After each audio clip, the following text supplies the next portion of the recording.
Hi, Mountaineers! My name is Cara, and today I'm going to talk to you about what I've learned in my first 4 semesters at WVU.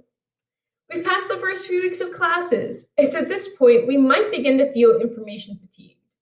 With tests and midterms approaching, you probably feel more stressed now than you did in August. This is normal. I understand this feeling.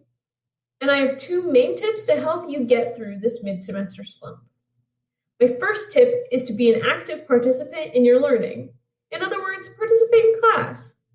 Whether your classes are in person or online, engaging during lectures and coursework will help you learn. First, set aside time to do your classwork, whether that's on your own or setting up a study group with friends in your class. Second, if there is a regular meeting time or if your class is synchronous, attend and leave distractions behind if you can. Teachers notice students who are regular attendees and who engage in class. If you have to miss, make sure you let your teacher know ahead of time. Let's talk about how to mindfully engage in class. When we're mentally exhausted, it can be nearly impossible to pay attention. This feeling can come from information overload. I have 4 main tips to help get over this, but there are a lot more you could find. My first tip is to read the text before class. That way you see it once before the lecture starts, and then you hear it again, and that reinforces the concept. Second, ask the teacher to slow down or go over something again. They won't know you're struggling if you don't ask, and you're definitely not the only one in that situation. If you're a little too nervous to speak up, shoot them an email after class or go to their office hours. Third, you can get a tutor. WVU offers free tutoring, and those people are great resources. My last tip is to visit the MindFit Center or the Office of Accessibility. Those people will help you reach your goals. My second piece of advice is to be kind and patient. And we'll start with being kind and patient with yourself. There will be times when you are stressed, tired, and unmotivated. In moderation, this is normal. But if it begins to interfere with your life, I implore you to use WVU's confidential mental health services, the Caruth Center. Otherwise, try to find something that re-energizes you.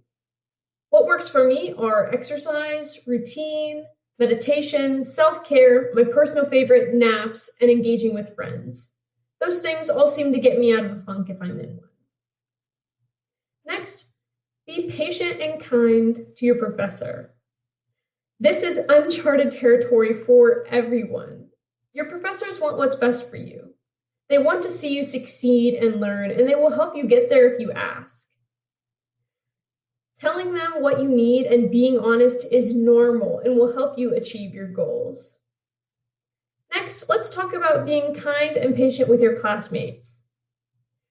Your classmates may have different abilities, strengths, struggles, identities, and home lives than you. Whether we're virtual or in person, it's important to be kind to others. It's very difficult to be your authentic self. So if people are showing you who they are, be respectful of that. In summary, try to stay focused. This isn't the semester we thought we'd have. These are stressful and uncertain times. For me, it can be a struggle to stay motivated. I have to take everything day by day and ask for help when I need it. Find something that works for you. Additionally, be forgiving of yourself and others. I don't know what you have on your plate, just as you don't know what I have on mine. It's very easy to be frustrated and dismissive of others. Conversely, it's very difficult to communicate constructive criticisms and to understand others. However, it might be necessary for improvement in this virtual environment. Overall, being kind and patient with others will make everyone feel more fulfilled. Thank you, and let's go.